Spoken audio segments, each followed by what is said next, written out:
크리스천 헤럴드 청자 여러분 안녕하십니까? 이 새벽을 주님과 2부 정대철 목사입니다. 크리스천 헤럴드는 신문을 시작으로 라디오 그리고 이제는 공중파 TV 채널인 18.88을 통해 텔레비전으로도 함께 하실 수 있습니다.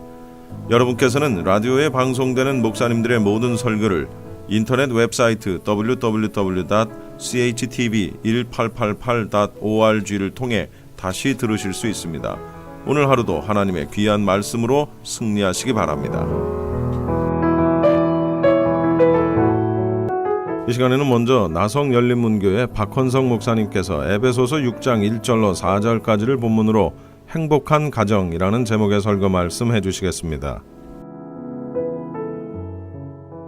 오늘 저희에게 주신 말씀은 에베소서 6장 1절부터 4절까지 말씀입니다. 자녀들아, 주 안에서 너희 부모에게 순종하라. 이것이 옳으니라. 내 아버지와 내 어머니를 공경하라. 이것은 약속이 있는 첫 계명이니 이로써 내가 잘되고 땅에서 장수하리라. 또 아비들아, 너희 자녀를 노엽게 하지 말고 오직 주의 교훈과 훈계로 양육하라. 아멘. 할렐루야. 존 하워드 펜이라는 사람이 홈 스위트 홈이라는 노래를 만들었습니다. 즐거운 곳에서는 난로라 하여도 내 쉴 곳은 작은 집 내 집뿐이리. 꽃피고 세우는 내 집뿐이리. 어릴 때 아주 많이 부른 노래인 것입니다. 그가 1852년 알제리아에서 사망했을 때 32년이 지난 후에 미국에서는 군함을 보내서 그의 유해를 싣고 오게 했습니다. 그런데 그 유해가 뉴욕에 도착했을 때 영접 나온 사람들 인산인해를 이루었다. 그가 뭐 대단한 사람도 아니고 전쟁에 나가서 뭐 싸움을 이겨서 승전한 것도 아니고, 그런데도 불구하고 수많은 사람들이 모였다. 군악대의 애국가와 예포가 울려 퍼지고 대통령과 국무위원들이 모자를 벗고 그의 유해 앞에 애도의 뜻을 표했습니다. 왜 이렇게 이 사람을 존경했습니까? 그것은 바로 모든 사람의 마음에 행복한 가정의 소중함을 일깨워 주었기 때문입니다. 그렇습니다. 그는 모든 사람들의 마음속에 가정의 소중함을 심어준 사람입니다. 사람들이 이 노래를 부르면서 언제나 가정의 소중함을 생각하게 되었고, 가정이야말로 하나님께서 인간에게 주신 가장 아름답고 귀한 축복이라는 것을 발견하게 했던 것입니다. 5월은 가정의 달인 것입니다. 행복한 가정 만든다는 거 우리 모두의 꿈이요 이상인 것입니다. 왜냐하면 가정은 모든 생활의 중심이 되고 삶의 바탕이 되기 때문에 그렇습니다. 하루의 일과가 가정에서 시작되고 하루의 일과가 가정에서 마치게 되므로 가정은 인생의 안식처요 사랑과 행복의 보금자리인 것입니다. 그러므로 사람은 누구나 가정을 떠나서는 살 수가 없습니다. 창세부터 지금까지 가정은 변함없이 우리 옆에서 존재하고 있는 것입니다. 가정의 달을 맞이해서 여러분의 가정이 다시 한번 치유되고 회복돼서 건강하고 사랑과 은혜가 충만한 가정이 되시기를 주님의 이름으로 축원합니다. 하나님께서 우리 인간들을 사랑하셔서 신적 권위를 가지고 새 기관을 만들어 주셨습니다. 그 첫 번째가 에덴 동산에 만들어 주신 최초의 인간 조직이라고 할 수 있는 가정인 것입니다. 두 번째는 타락한 인간을 구원하기 위해서 이 땅에 예수 그리스도를 통하여 만들어 주신 교회인 것입니다. 세 번째는 구원받은 우리들을 위해서 만들어 놓은 하늘나라에 있는 천국인 것입니다. 그래서 가정, 교회, 천국 이 세 기관은 서로 분리될 수가 없으며 그 개념이 서로 바뀔 수 있는 인터체인지너블한 텀으로 하나님의 나라의 기본이 되는 것입니다. 가정이 교회되고 가정이 천국되고 교회가 천국이 되어야 하는 것입니다. 믿습니까? 가정이 쌀쌀하고 시험 들고 어려우면 주님의 몸된 교회를 통해서 사랑과 은혜로 가정을 따뜻하게 만들어야 하는 것입니다. 그래서 교회가 중요한 것입니다.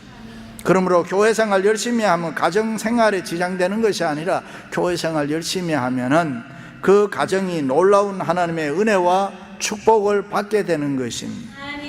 교회 생활 열심히 하면 내가 복받고 내 후손들이 또 잘 되는 것입니다. 가정에 문제가 있으면은 어디에 가서 문제 해결합니까? 교회를 통해서 문제를 해결할 수 있습니다. 믿습니까? 하나님 앞에 훌륭하게 쓰임받는 역사의 인물도 결국 교회를 통해서 가정에서 나오는 것입니다. 가정이 흔들리면 모든 게 다 흔들리는 것입니다. 그러나 온 세상이 어렵고 힘들어도 내 가정이 든든하면은 걱정할 필요가 없습니다. 염려할 필요가 없습니다. 온 세상이 타락하고 제약이 관영해도 내 가정이 경건하고 거룩하면 구원 얻은 노아의 가정이 되는 줄로 믿습니다.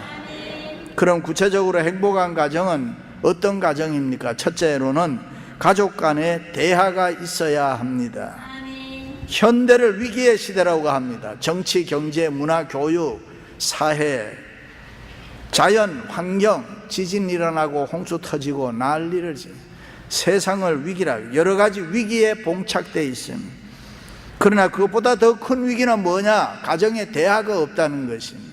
너와 나와 이야기가 없다는 것입니다. 모르던 남녀가 만나서 부부가 되고 자녀를 낳아서 살다 보면은 항상 장미꽃만 피우는 좋은 일만 있는 게 아니잖아요. 때로는 싸우고 감정이 상할 때도 있다 이 말입니다. 아무것도 아닌 일에 화내고 싸움할 때가 있다. 그리고 싸움하는 것까지는 좋은데 화해하지 아니하고 몇 달 동안 말을 안 하고 어쩌자는 거예요? 대책 있나요? 힘들수록 마음문을 열고 대화해야 되는 것입니다. 어렵고 힘든 때일수록 서로 이야기해야 되는 것입니다.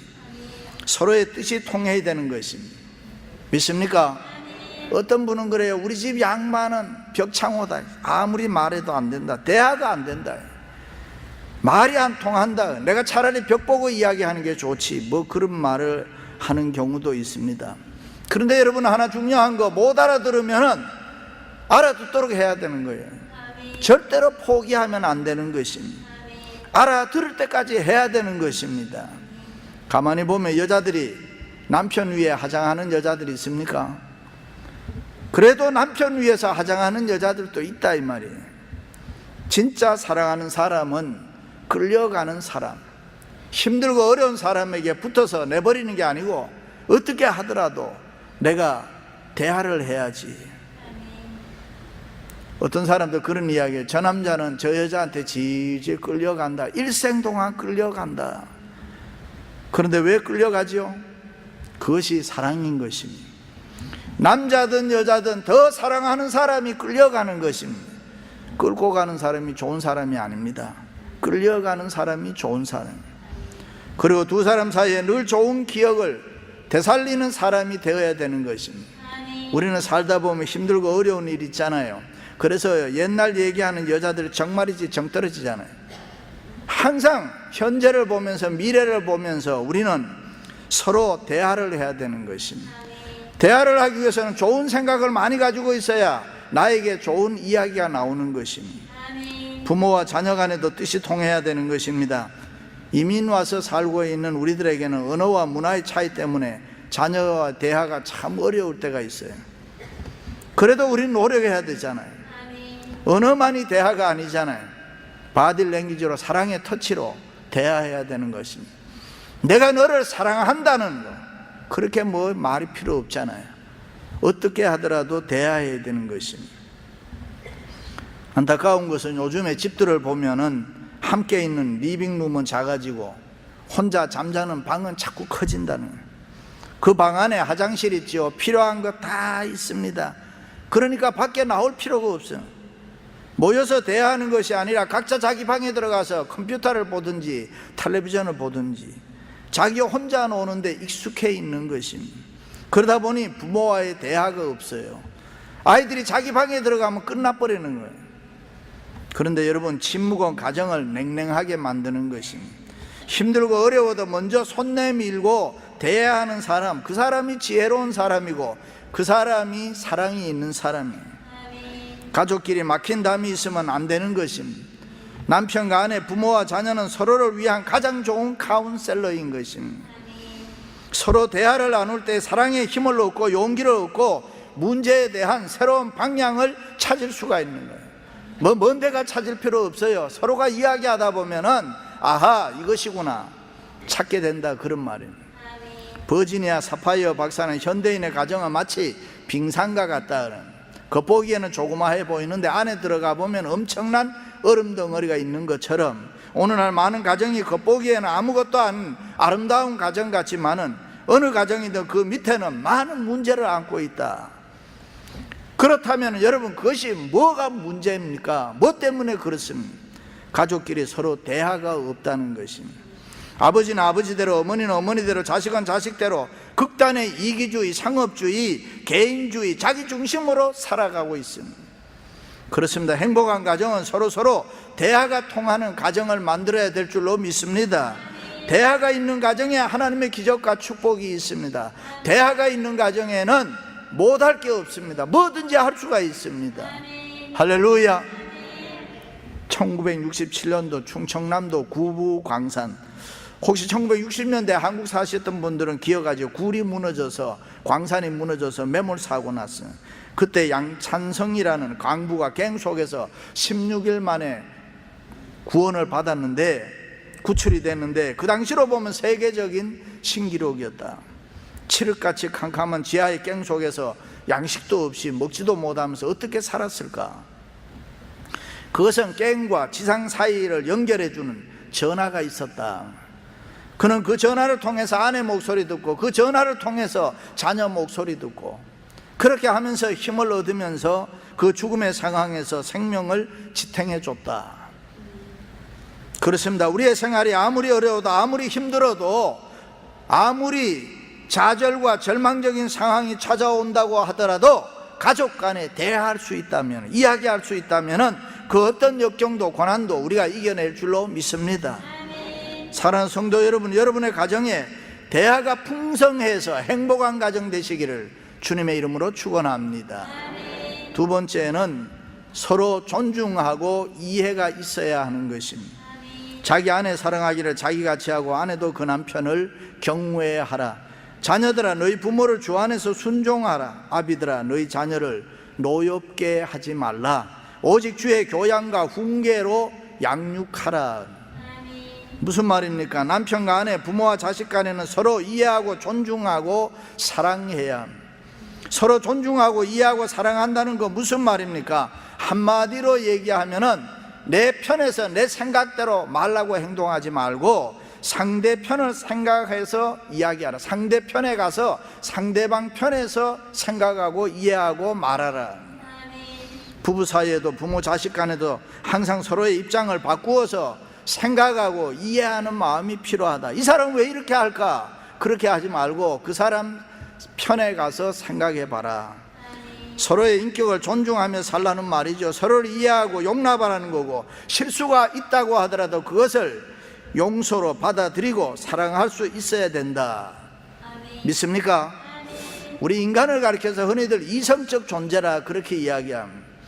그럼에도 불구하고 이성은 항상 감정 뒤에 따라오는 것입니다. 그래서 대부분의 사람들이 먼저 감정을 폭발시킨 다음에 내가 조금만 참았으면 이렇게 하지 않아도 되는데 too late. 감정이 먼저 폭발해 버렸기 때문에. 어떤 남자가 결혼했습니다. 그런데 너무 안 맞아 헤어졌습니다. 혼자 오래 살다 보니 외로웠단 말이죠. 결혼 상담소를 찾아가서 다시 재혼하고 싶었습니다. 그런데 그때 후보가 3만 명이었다. 3만 명의 여자를 놓고 고르는데 100명, 10명, 나중에 2명, 그리고 1명을 골라놓고 그 여자를 만나러 가는데 얼마나 가슴이 설레겠습니까? 가서 만나보니 자기하고 헤어졌던 여자더라. 그래.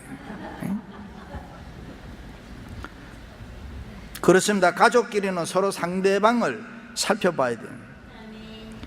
상대방의 감정을 먼저 생각해야 됩니다. 상대를 먼저 이해하도록 노력을 해야 되는 것입니다. 어떤 신혼부부가 싸우지 않고 우리 잘 살기 위해서 무슨 하나 묘책이 없겠나. 남편이 이야기했습니다. 내가 밖에 나가서 기분 나빠 들어올 때는 넥타이를 삐딱하게 메고 들어올 테니까 그때는 내 눈치를 보고 나를 좀 잘 비율을 맞춰달라. 그 여자는 나는 집에 있다가 화난 일이 있으면 앞치마를 확 돌려 입을 테니까 그때 날 보고 난 다음에 나한테 비율을 잘 맞춰달라. 이 이야기가 무엇을 얘기합니까? 상대방 봐달라는 이야기 아닙니까? 상대방의 기분이 어떤가 살펴달라는 이야기입니다.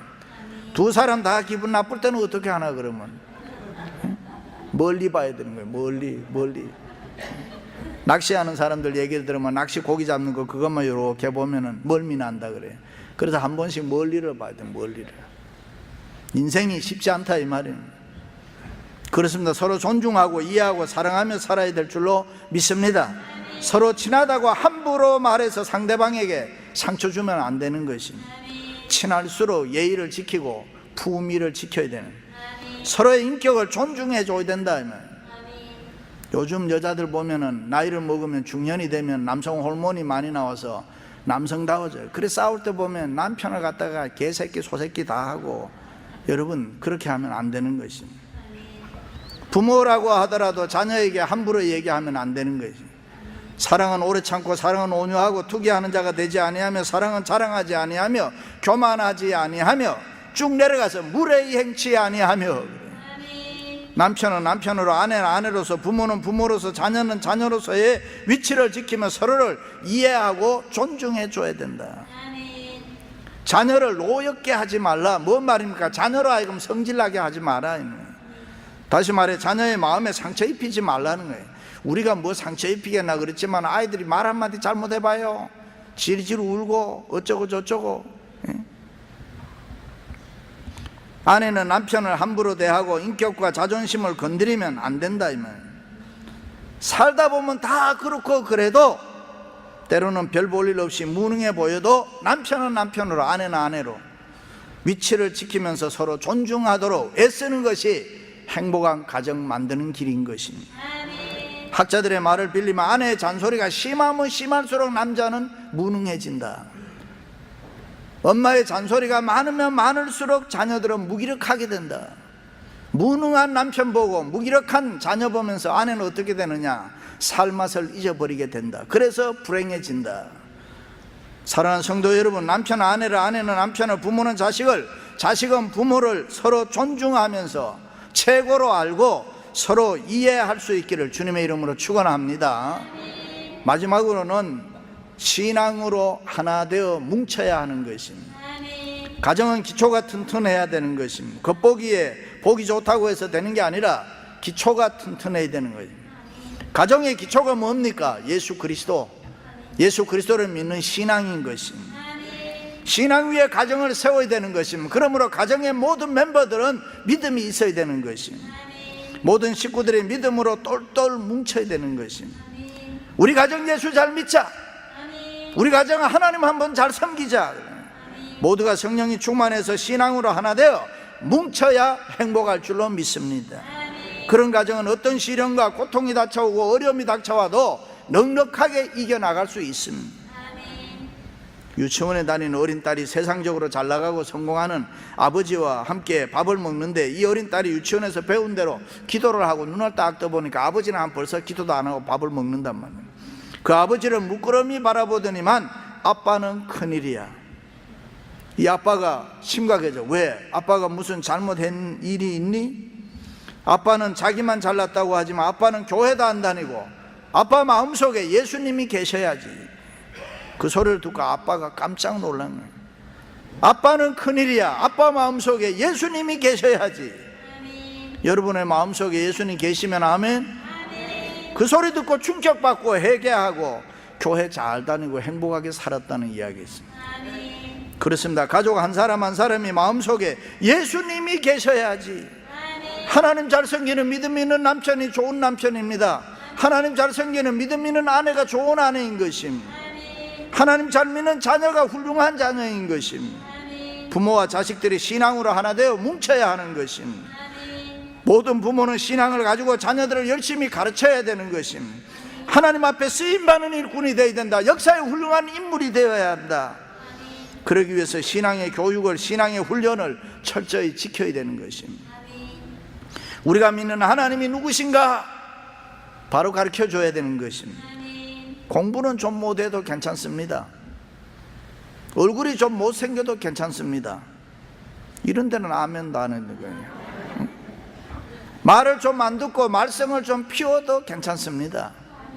다 여러분 닮은 아이들 아닙니까?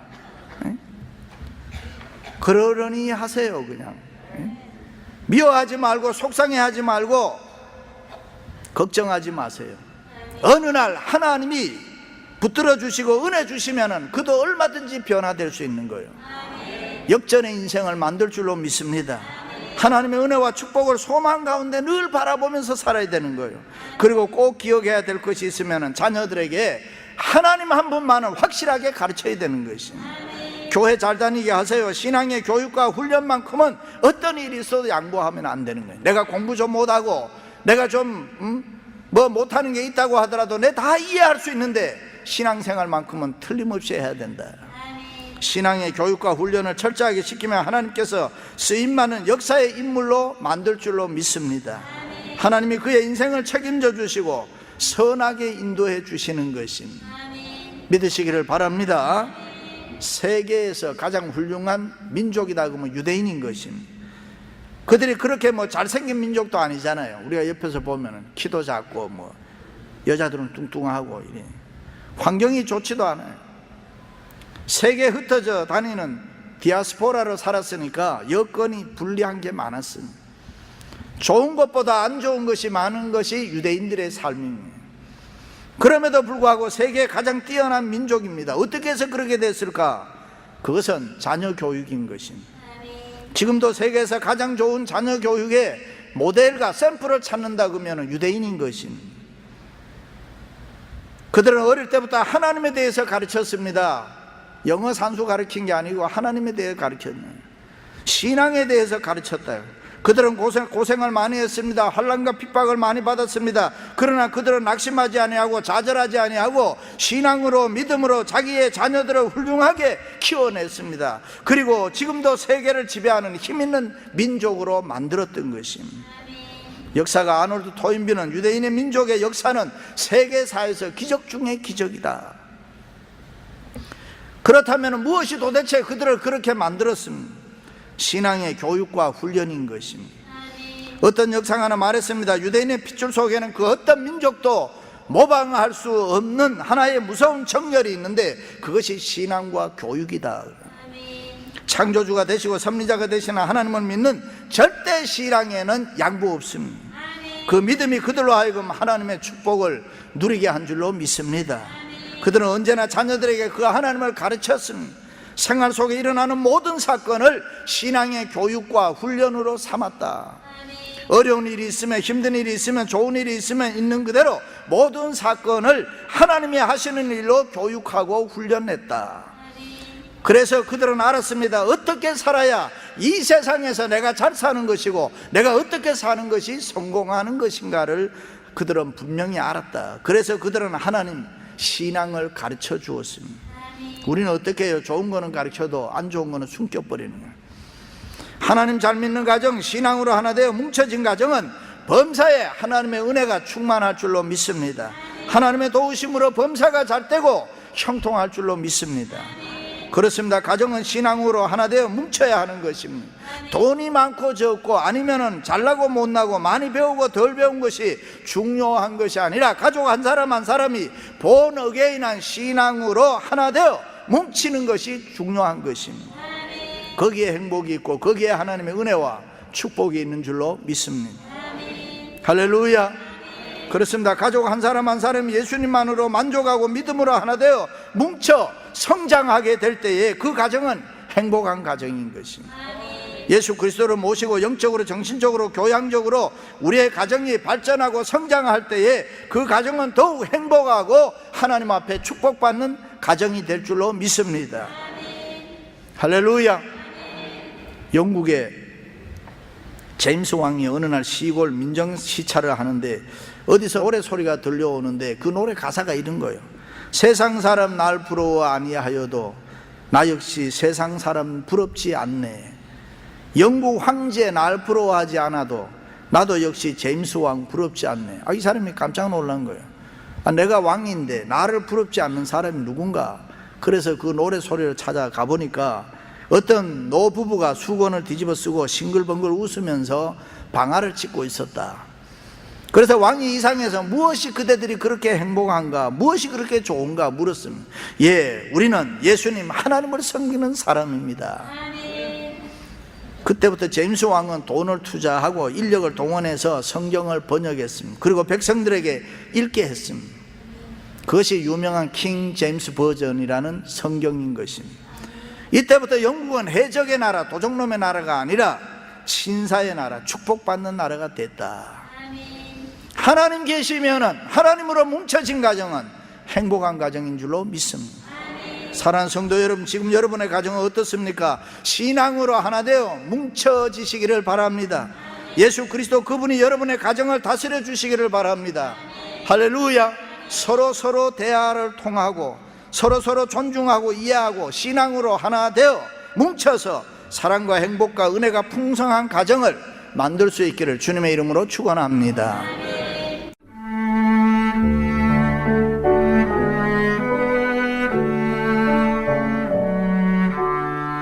지금까지 하나님 나라의 비전을 실현하는 교회 나성열린문교회 박헌성 목사님의 은혜로운 말씀이었습니다. 나성열린문교회는 3251 웨스트 유가 스트리트 LA에 위치하고 있으며 교회에 대한 안내나 신앙 상담은 나성열린문교회 213-383-2600 213-383-2600으로 하시기 바랍니다.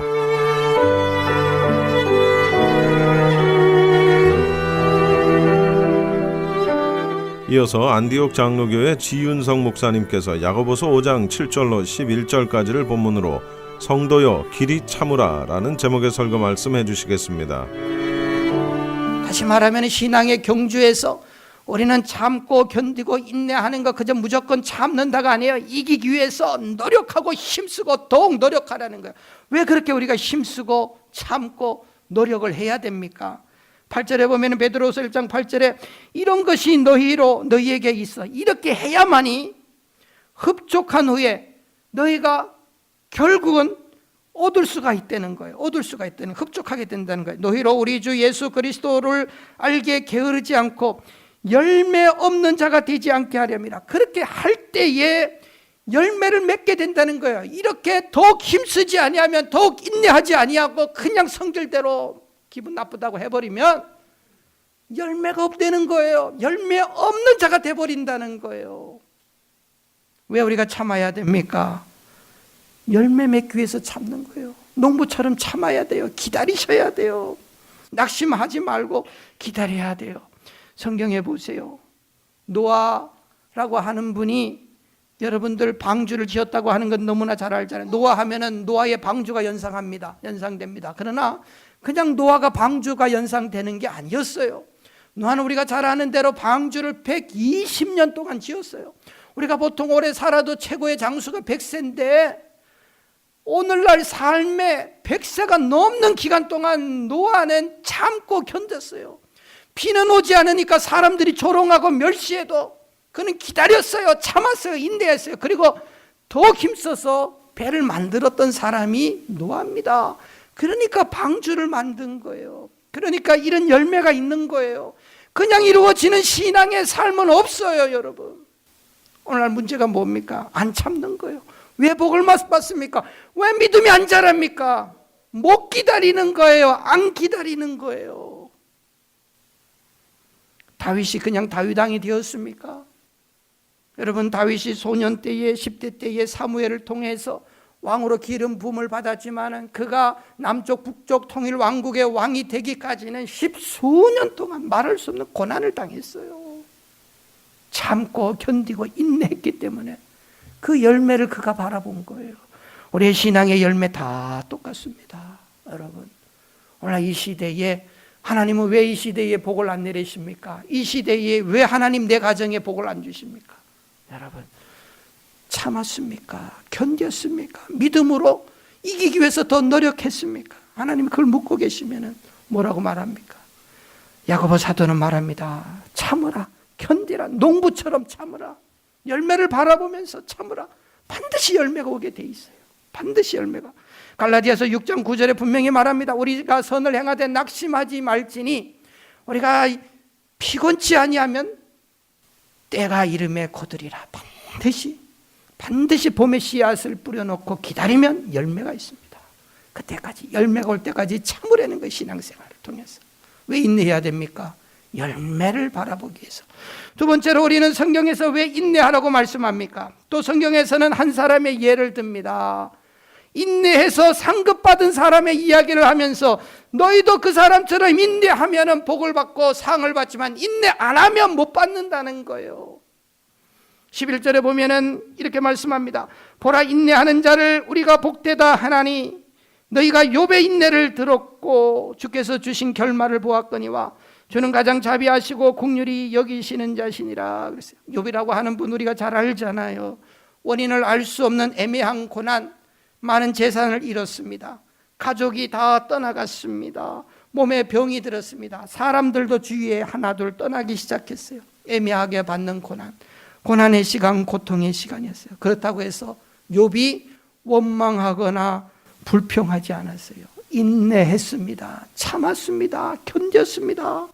결국 욥이 참고 인내하고 견디니까 어떤 결과가 일어났습니까? 하나님께서 다시 그에게 갑절의 축복을 허락을 해 주셨습니다. 욥이 참아 기다리지 않았으면 욥에게 이런 축복이 왔겠느냐 그 말이야. 그러니까 참는 자가 복되다라고 성경은 말씀하고 참아서 좋은 결말을 본 그 사람을 보지 않았느냐. 그렇기 때문에 너희도 참으라는 거예요. 왜 참아야 됩니까? 우리 하나님은 가장 자비하시는 하나님이라는 거예요. 긍휼하시는 하나님이라는 거예요. 하나님께서 너희들을 사랑하시기 때문에 너희가 지금 당하는 그 고난 때문에 완전히 네 인생을 끝나게 하실 것이 아니고 욥처럼 다시 일으켜 세우실 하나님이라는 거예요. 그렇기 때문에 참으라는 거예요. 연단의 기간이라고 생각하고 좋은 날 올 것을 기대하면서 참으라는 거예요. 예레미야서 29장 11절에 보시면 우리 한번 같이 읽어보겠습니다. 이런 말씀을 합니다. 나 여호와가 말하노라 너희를 향한 나의 생각은 내가 하나니 재앙이 아니라 곧 평안이요 너희 장래에 소망을 주려 하는 것이라. 여러분들 지금 고난의 현장 속에 있습니까? 하나님 왜 그 고난을 주셨을까? 그러나 하나님의 마음과 생각과 뜻은 무엇입니까? 욥이 고난의 현장에 있을 때에 욥도 마찬가지로 하나님 왜 고난 주셨습니까? 하나님의 생각과 뜻은 나의 삶의 고난입니까? 그렇게 생각할 수도 있습니다. 그러나 고난을 이겨내고 보니까 욥은 그게 아니었구나. 하나님은 나를 사랑하셨구나. 내게 상급을 주시려고 배로 주시려고 고난 주셨구나 깨달은 거예요. 예레미야 선지자도 말합니다. 하나님의 뜻은 뭐라고 말씀합니까? 하나님의 말씀이죠. 재앙이 아니에요, 여러분. 평안이에요. 소망을 주는 거예요. 그러니까 뭡니까? 이 고난의 시간이 지나가면 반드시 회복할 수 있다고 하는 믿음을 가지고 참고 견디려는 거예요. 이겨낸 사람은 깨닫게 된다는 거예요. 아, 하나님이 나를 무너뜨리려고 하는 분이 아니었구나. 나에게 갑절의 복을 주시기 위해서, 그 은혜를 주시기 위해서 내게 지금 고난의 시간을 주셨구나. 그렇게 깨닫게 된다는 거예요. 그렇기 때문에 참고 견디는 거예요. 이 시간만 지나가면, 고난의 시간만 지나가면 여러분 어떻게 됩니까? 반드시 욥처럼 회복이 되게 되는 거예요. 그래서 오늘 히브리서 또 10장 36절에 보시면은 이런 말씀이 있어요. 너희에게 인내가 필요함은, 왜 인내가 필요합니까? 너희가 하나님의 뜻을 행한 후에, 고난의 시간이 하나님의 뜻이었어요. 그 시간이 지나가면 약속을 받게 됩니다. 반드시 약속을 받게 됩니다. 하나님은 고난의 시간은 하나님께서 잠시 고난을 주시는 거예요. 그러나 그것은 다음에 축복을 주시기 위한 과정이었어요. 그래서 37절에 분명히 말씀하고 있습니다. 잠시 잠깐 후면 오시리가 오시리니 지체하지 아니하시리라. 잠시만 기다리면 돼요. 그 고난의 시간은.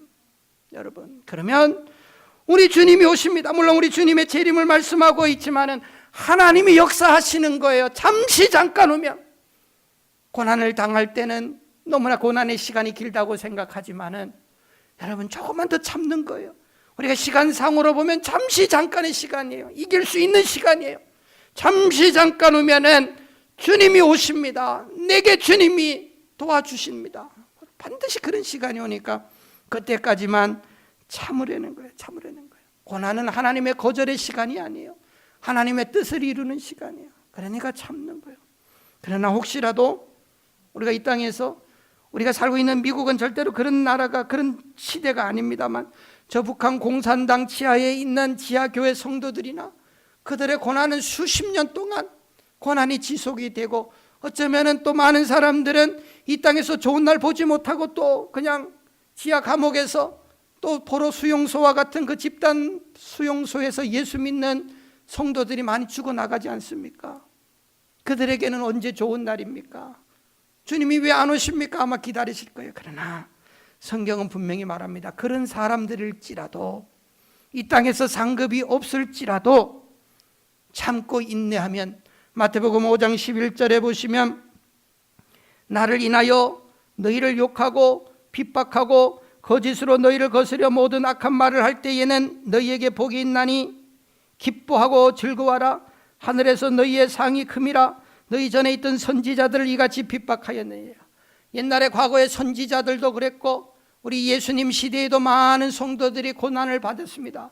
그러나 그 고난, 또 우리 시대에도 많은 사람들이, 여러분 잘 아시다시피 이 평화의 시대, 이 자유의 시대에도 예수 믿는다고 하는 이유 때문에 4초에서 5초에 한 명씩 인류 역사상 이렇게 우리 기독교인들이 핍박당하고 죽어나가는 시대가 없었어요. 5초에 한 명씩 순교당하고 죽어나가는 시대가 이 시대입니다, 여러분. 그 성도들을 향하여 말씀을 합니다. 바로 선지자들 과거에 그들이 이겨나갔던 것 같이 참고 견디려는 거예요. 견디려는 거예요. 뭡니까? 너희의 상이 클 것이다. 하늘에 상이 있을 것이다. 반드시 이 땅에서 보상을 받습니다. 그러나 이 땅에 보상 못 받고 또 죽어나가는 많은 성도들을 향하여서 말씀합니다. 그래도 참아야 된다. 하늘나라에서 더 큰 상이 있을 것이다. 성도는 참아야 될 것을 말씀합니다. 왜 참아야 됩니까? 상이 있기 때문이에요. 상이 있기 때문에. 참는 자가 그 상을 받기 때문에 참으라는 거예요. 참아야만이 상을 받게 된다는 거예요. 힘들다고 배신하고 배반하고 주님을 저버리면 이 하늘의 상, 이 땅의 상을 받을 수가 없기 때문에 참으라는 거예요. 인내하라는 거예요.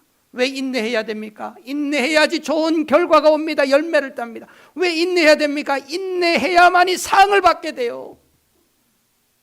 이게 바로 그리스도인의 삶입니다. 주님은 인내 하나하나 테스트하시고 인내하는 자들에게는 상을 주시는 분이 주님이에요. 주님이에요. 인내하는 사람이 실력 있는 그리스도인이에요, 여러분. 세 번째로 왜 인내해야 됩니까? 인내 안 하면 우리는 죄 짓게 됩니다. 못 참으면 죄 짓는 거예요.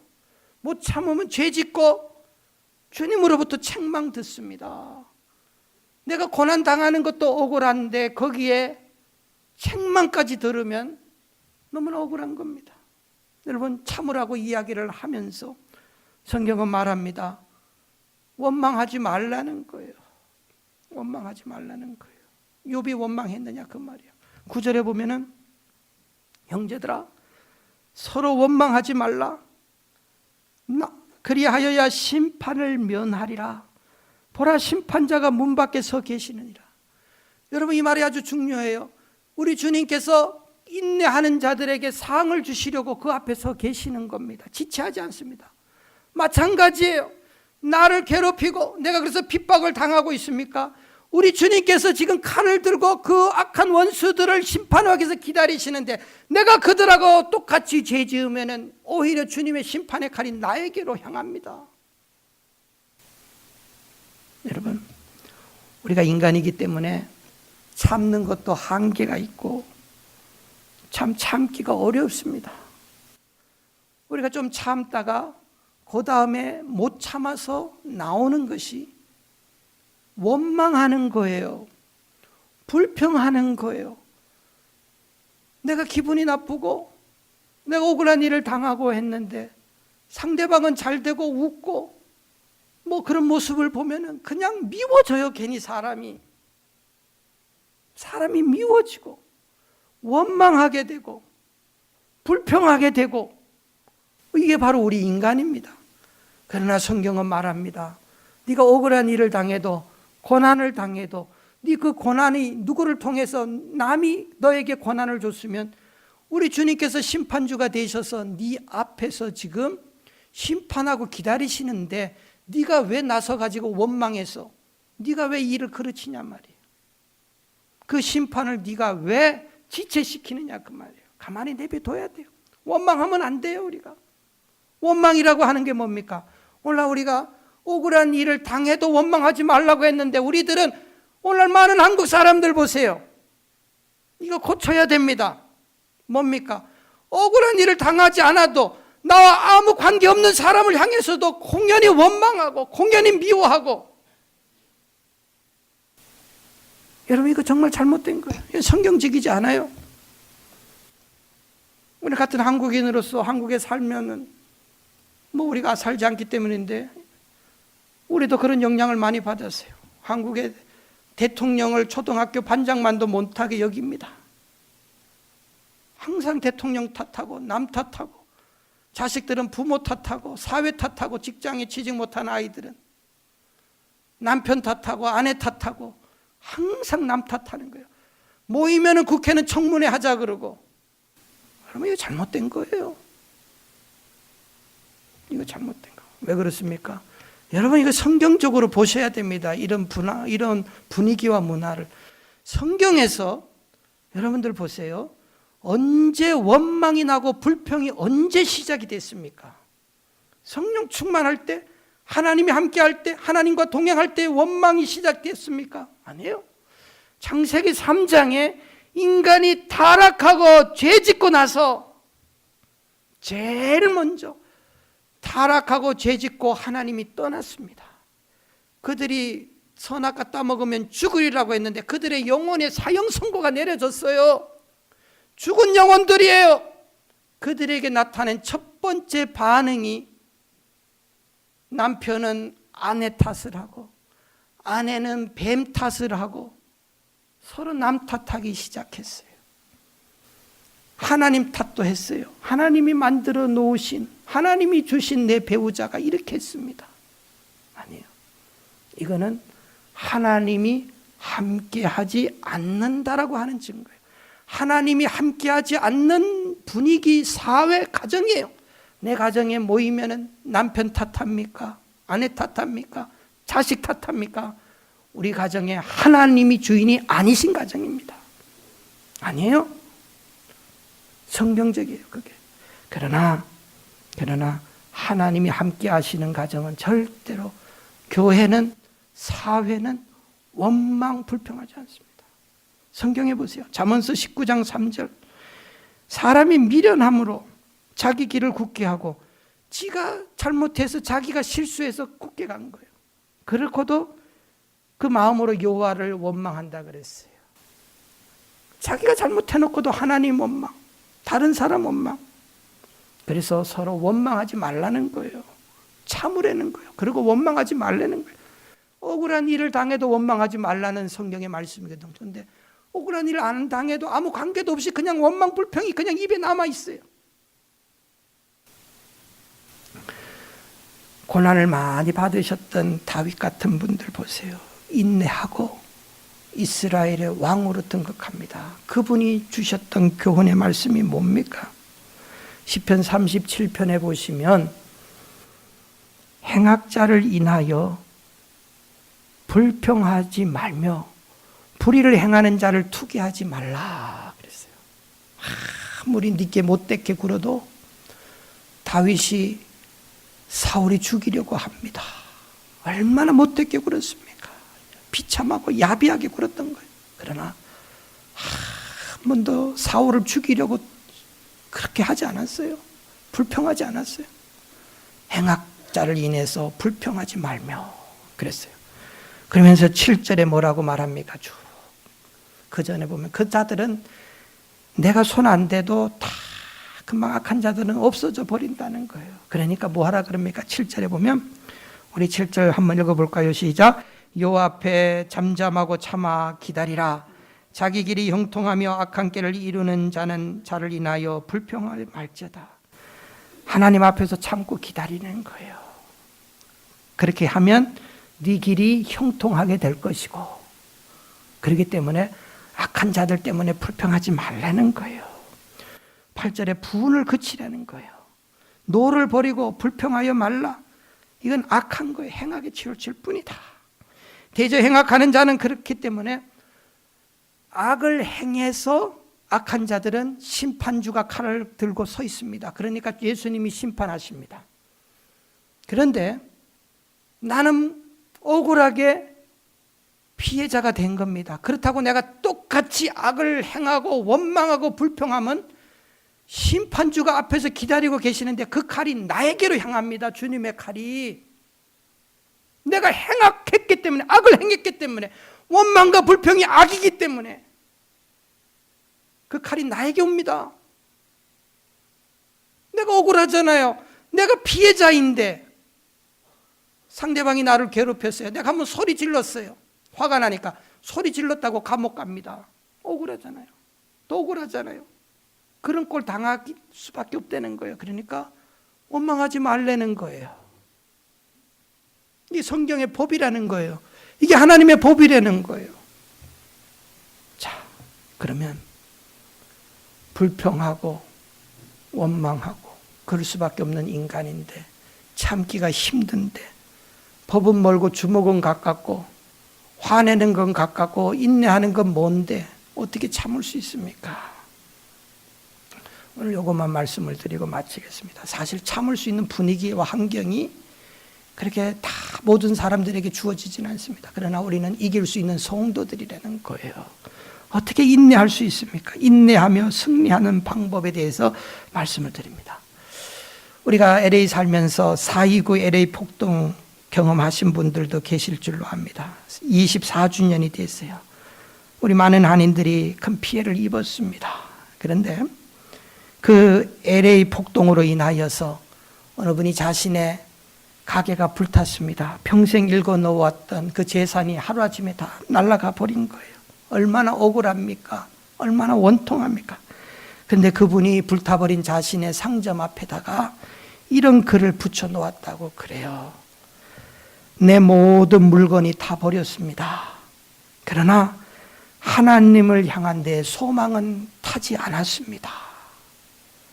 얼마나 믿음의 고백입니까? 재산이 다 타버렸어요. 내 가게 다 타버렸습니다. 그러나 하나님을 향한 내 소망은 아직 타지 않았습니다. 나는 소망을 가지고 있습니다. 인내하겠습니다. 참고 다시 재기하겠습니다. 여러분, 그래서 일어났잖아요. 우리 한인들이 다시 일어났잖아요. 여러분, 인내라고 하는 것은 왜 인내하라고 말합니까? 인내는 그저 이렇게 평안한 시간을 말하는 게 아니에요. 환경적으로 어렵고 육신적으로 병들고 물질적으로 어려움을 당하고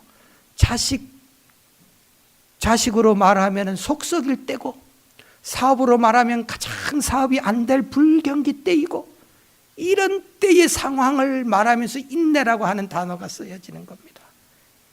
도저히 참을 수가 없는 거예요. 이럴 때 억울해서도 분해서도 정말로 마음이 상해서도 참을 수가 없는 거예요. 그러나 성경은 인내하라는 거예요.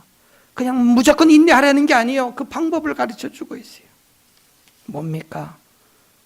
8절에 그 답을 말씀합니다. 뭐라고 말합니까? 너희도 길이 참고 끝까지 견디라는 거예요. 어떻게? 마음을 굳게 하라. 주의 강림이 가까우시니라. 예수님이 오실 시간 됐다. 종말이 다 됐다. 끝이 온다는 거예요. 끝이 올 때까지 끝까지 견디라는 거예요. 어떻게? 마음을 굳게 하고. 마음을 굳게 한다고 하는 말은 이게 무슨 말인가 하면 여기에 답이 있어요. 마음을 굳게 하고. 헬라어로 스택리사테라고 하는 단어인데 굳게 고정을 시키라는 말이에요. 굳게 고정을 시키라. 다시 말하면 네 마음을 말뚝을 박아 놓으라는 거예요. 말뚝을 박아 놓으라는 거예요. 무엇이 문제입니까? 우리 마음이 고난당하면은 의심이 오고 흔들리는 갈대처럼 이리 갔다가 저리 갔다가 마음을 종잡을 수가 없는 거예요. 여러분 그렇잖아요. 어려움이 오면 마음을 못 잡는 겁니다. 그래서 무너지는 거예요. 내 마음에 불안이, 고통이 엄습해오는 거예요. 그래서 스스로 목숨을 끊는 거예요. 고난의 사람들이. 성경에서 말합니다.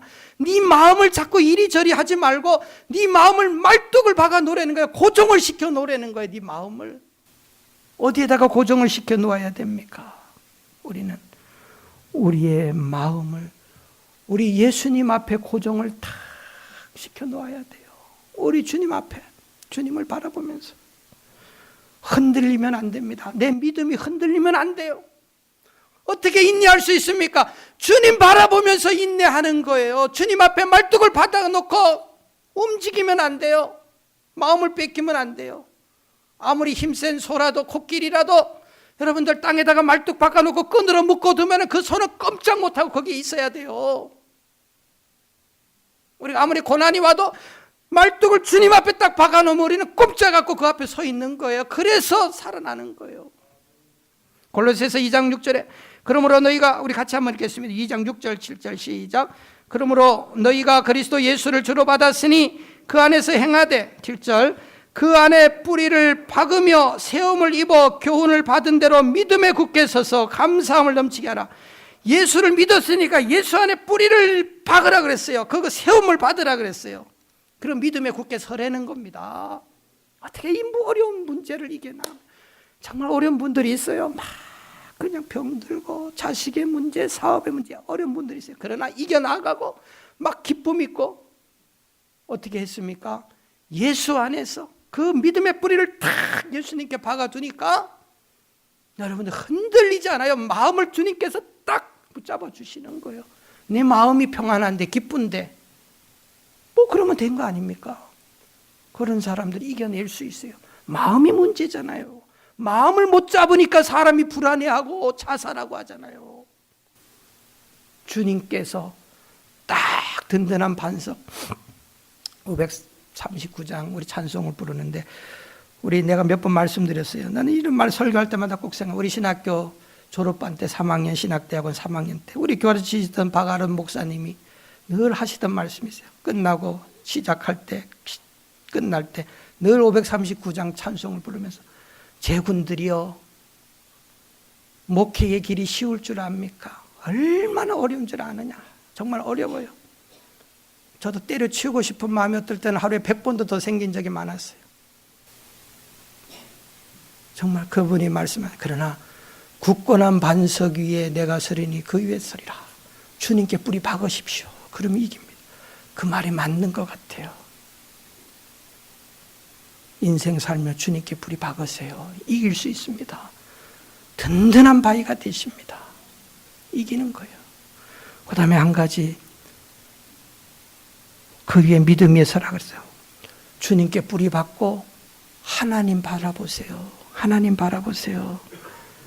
하나님 바라보면 이깁니다. 하나님 약속 바라보세요. 환경을 바라보지 말고 하나님 바라보세요. 여호수아 장군이 모세의 후계자가 되어서 모세도 떠나고 백성들은 계속해서 기대하면서 원망하던 그 자들이에요. 어떻게 합니까? 하나님께서 여호수아 1장 5절에 내가 너와 함께 하겠다 그랬어요. 내가 너와 함께 할 것이니까 이거 약속이에요. 하나님의 약속. 내가 널 떠나지 않고 버리지 아니하리라. 이 약속 하나님은 동일하게 우리에게 하십니다. 그 하나님 바라보는 거예요. 그 하나님 바라보는 그 약속 붙들고 6절부터 보세요. 우리 한번 6절부터 읽고 마치겠습니다. 여호수아에게 주신 말씀이 나에게 흔들리려고 하는 자들에게 내가 과거에 다윗과 함께 했고 여호수아와 함께 했고 모세와 함께 했듯이 너와 함께 하겠다. 세상 끝날까지 너와 함께 하겠다고 성경에서 말씀하잖아요. 내가 너를 실어버리지 않겠다 그랬잖아요. 우리가 어떤 고난 가운데서 어떤 마음을 가져야 됩니까? 6절에 보세요. 하나님 말씀이 같이 읽겠습니다. 시작. 마음을 강하게 하라. 담대히 하라. 너는 이스라엘 백성으로 내가 그 조상의 맹세하여 주리라 한 땅을 얻게 하리라. 7절에 오직 너는 마음을 강하게 하고 극히 담대히 하여 나의 종 모세가 내게 명한 율법을 다 지켜 행하고 좌로나 우로나 지우치 말라. 그리하면 어디로 가든지 형통하리니. 9절에 봅니다. 내가 내게 명한 것이 아니냐. 마음을 강하게 하고 담대히 하라. 두려워하지 말며 놀라지 말라. 내가 어디로 가든지 네 하나님 여호와께서 너와 함께 하시니라.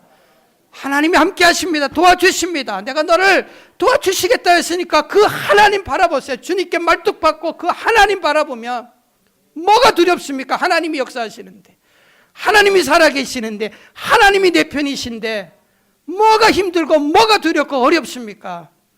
그 하나님 바라보세요. 그리고 인내하세요. 인내해야만이 상급이 있고 축복이 있습니다. 주님이 곧 오십니다. 이 시험이 곧 물러갑니다. 심판주가 우리 앞에 서 있습니다. 인내하세요. 인내하세요.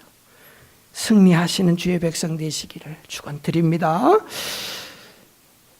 우리 같이 한 목소리로 한 1, 2분 합심하여 기도합니다. 고난이 있습니까? 시험이 끝이 없습니까?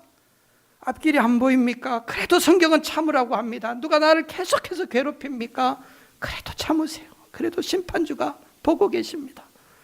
인내하게 하시고 주님 바라보게 하시고 주의 약속 붙들게 하시고 주여 나에게 흔들리지 않는 믿음을 주시옵소서. 우리가 고난을 이기는 것 주님 힘밖에 없습니다. 우리 한번 주여 한번 주님을 찾으시고 우리 한번 간절하게 인내의 믿음을 달라고 한번 기도하겠습니다. 지금까지 사랑과 비전이 넘치는 행복한 교회 안디옥 장로교회 지윤성 목사님의 설교 말씀이었습니다. 안디옥 장로교회는 2720 몬트로스 애비뉴 몬트로스 91020에 위치하고 있으며 교회 전화번호는 818-249-2871 818-249-2871번입니다.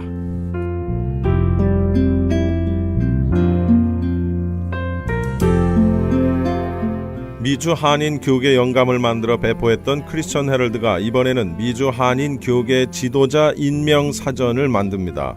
미주 한인 교계 지도자 임명 사전은 목사를 비롯한 선교사, 장로 그리고 각종 기관의 기관장들의 인적 사항을 담은 한인 교계 임명록으로서 미주 한인 성도들은 물론 우리의 후손들에게도 아름다운 유산으로 남겨질 것입니다. 미주 한인 교계 연감에 이은 이번 미주 한인 교계 지도자 임명 사전은 명예나 자랑이 아닌 힘들고 어렵게 쌓아올린 수고와 땀의 결정체들이 헛되지 않도록 기록물로 남기려고 하는 의도에서 기획됐습니다. 올 연말 출판 계획을 갖고 있사오니 한인 교계 지도자들의 많은 참여를 바랍니다. 미주 한인 교계 지도자 임명 사전과 관련된 자세한 문의는 크리스천 헤럴드 213-353-0777 213-353-0777번으로 하시기 바랍니다. M3를 아십니까? 무슨 병에 걸렸던지 큰 효과를 준다는 신비한 영양제. 혈액에 영양을 공급하여 힘이 생기니까 피곤하지 않고 이제는 지팡이 없이 걸을 수 있다고 많은 분들이 간증을 합니다. 혈액 해독, 기력 회복, 뼈 골수 영양 공급, 심장, 뇌, 혈전 용해. 유태인 회사가 제조한 특수 영양제. M3, 혈액 순환을 잘 되게 하는 최고급 영양제. M3, 크던 작던 아픈 곳이 있다면 M3. 213-435-9600, 213-435-9600번입니다. 정직한 마음으로 권해드립니다. 지금까지 여러분께서는 크리스천 헤럴드에서 제공해드린 이 새벽을 주님과 1부, 2부 함께 하셨습니다. 오늘도 주님 안에 거하는 하루, 승리하는 하루 보내시기 바랍니다. 저는 내일 뵙겠습니다. 고맙습니다.